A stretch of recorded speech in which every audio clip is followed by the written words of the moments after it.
I'm such an ass. I'm such a jerk. Who am I? Who am I to sit here and be ready to just tear this woman apart for not picking up her kid on time?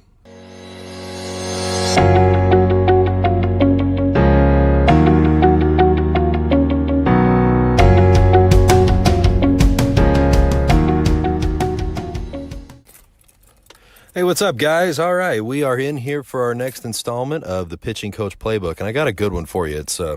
It's not necessarily a real happy story, but it does have his happy parts. But I know that you're going to take a lot of meaning from it, and I know that I did too. And I want to share it with you. And it's actually not even my story. I was talking to a good friend of mine, Randy Sullivan, who's the CEO and owner of the Florida Baseball Ranch.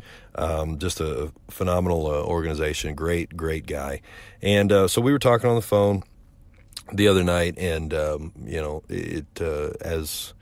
it does with Randy and I, we got on the phone and say, maybe about 45 minutes, and 2 hours later we're wrapping it up. And could have easily gone, no doubt about it, could have easily gone another 2 hours.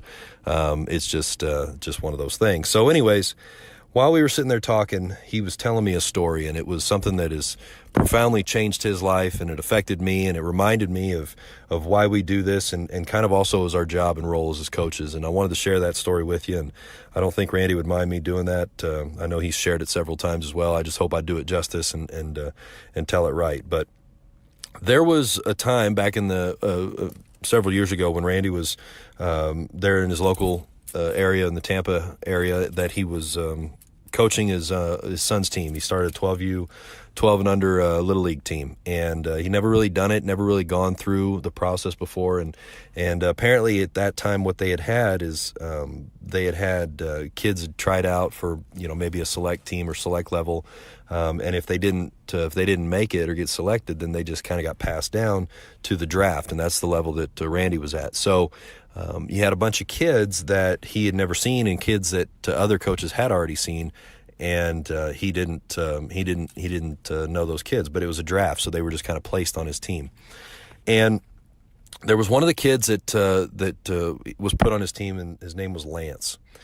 And as they started getting into practice and all that, he quickly learned and saw that Lance really struggled. He was really struggling, had never played baseball before, and was just, obviously the skill set, the understanding of the game, what he was trying to do and all that was just not good, and of course, Randy, being the guy that he is, he's motivated. He's going to go in there. He's going to take on the world. He's going to dominate this league. And so he starts working with Lance, and they make maybe a little bit of progress, but not much. But they're, every day after practice, he's working with Lance. Well, the thing is that he started to realize that after, every practice, he was having to kind of sit and kind of babysit Lance for an extra 45 minutes, maybe to an hour sometimes, waiting on his mom to come pick him up. And at first, no big deal, but after a little while, obviously that started to kind of grind on him. He just felt that was really kind of inconsiderate and rude, and mom never really communicated with him. And he had his own life, he had his own family, his own kids, other things to do, and having to sit there and babysit Lance at the end of every practice and stuff just wasn't part of the job. It wasn't part of the deal.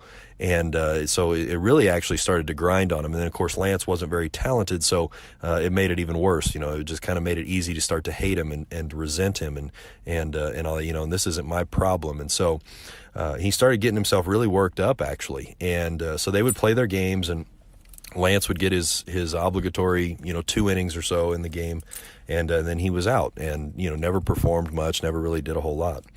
And so then, but it kept continuing with, mom's being late to practice, she's not picking him up, and all that, and he's having to wait. So finally, Randy had enough of it, and he's, he was sitting there saying, I've had enough, tonight at the end of practice, if she's late again, I'm going to give her a piece of my mind. I'm going to let her know I'm not a babysitter. This isn't part of the job, and you need to get here on time and have respect and all that. And so at the end of practice, sure enough, mom's late. She's not there. 45 minutes later, here comes mom in the pulling up in the parking lot, and she comes out, and she says, I'm so sorry that I'm late. She goes, I was just getting off work. And before Randy had anything to say, he says, the mom says, she goes, I just want to tell you how much that this season and everything that you've done for Lance has meant to him. She goes, you see, a year ago, Lance's dad committed suicide, and Lance found him in his bedroom. And he hasn't come out of his room for the last year. And she goes, and I don't know what to do. I don't know how to help him. I don't know how to kind of bring him out of his shell. And I was driving by the ball field one day, and I saw the Little League tryouts. And I thought maybe this would be something that would get Lance kind of out of his shell. He's never played before, but we tried it. And he says that every night when I take him home, he just talks about how much fun he's having, everything that Coach Sullivan had done for him and did with him, and just how awesome it was. You know, every time Randy tells a story, he gets choked up. I didn't think I was going to get choked up, but I sure as hell did. And Randy goes, in his mind, he goes, I'm such an ass. I'm such a jerk. Who am I? Who am I to sit here and be ready to just tear this woman apart for not picking up her kid on time?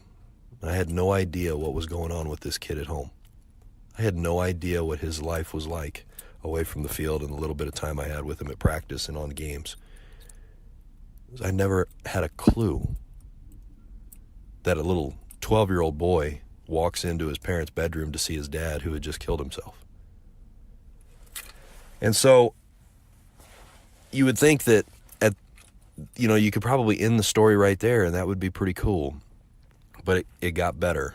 And Randy told me that, of course, he never talked to Mom about any of that. He was always very happy to stay with him after practice as long as he needed to.